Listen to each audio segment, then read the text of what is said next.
Sljedeći nam iz Republike Hrvatske, iz Starih Jankovaca, dolazi Kulturno-umjetničko društvo Jankovci.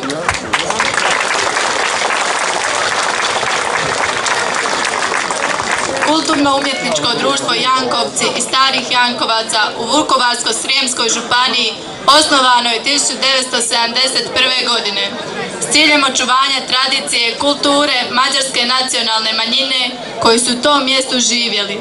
Domovinski rat prekida rad društva koje se obavlja u programstvu u Vinkovcima 1994. godine. Da bi se obnovila kola i pjesme malobrojnih Hrvata, starosjedioca, šokaca, te da bi Hrvati doseljeni iz Srednje Bosne, okolice Žepća, njegovali svoje tradicijske običaje, kola i pjesme, društvo 1997. godine svoj program proširuje te na taj način njeguje tradicijsku kulturu većine mještana sela s kojima se predstavljaju na brojnim nastupima kako diljem Hrvatske, tako i u inozemstvu. Od 2001. godine društvo je organizator smotre folklora nacionalnih manjina Republike Hrvatske i hrvatske dijaspore, na kojoj se uz domaća društva predstavljaju folklorne skupine nacionalnih manjina u Hrvatskoj te folklorne skupine Hrvata iz dijaspore. Smotra se svake godine održava zadnji vikend u svibnju te je bila vezana uz bivši dan državnosti.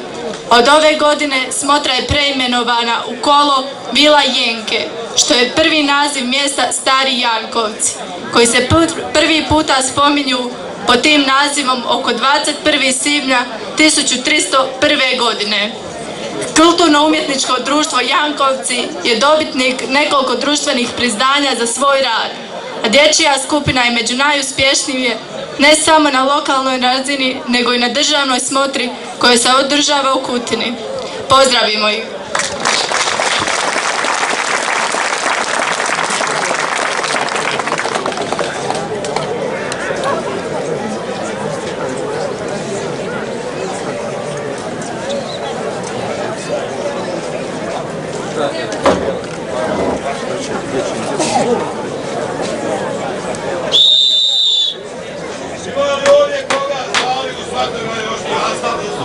Ko ima čaj, dobro mi došlo, ajde živio.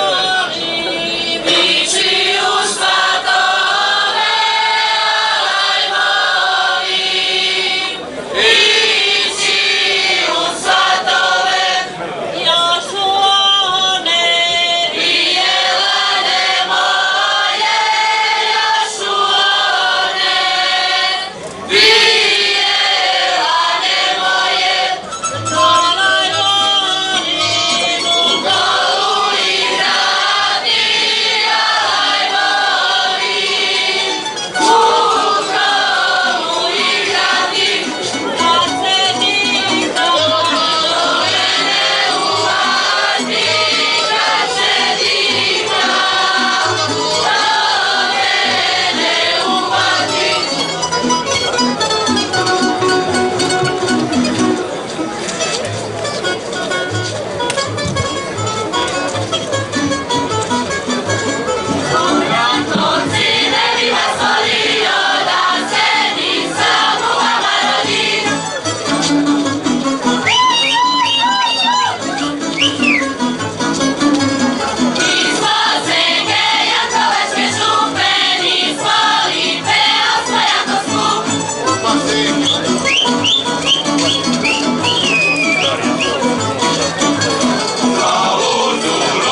Idemo po vašu.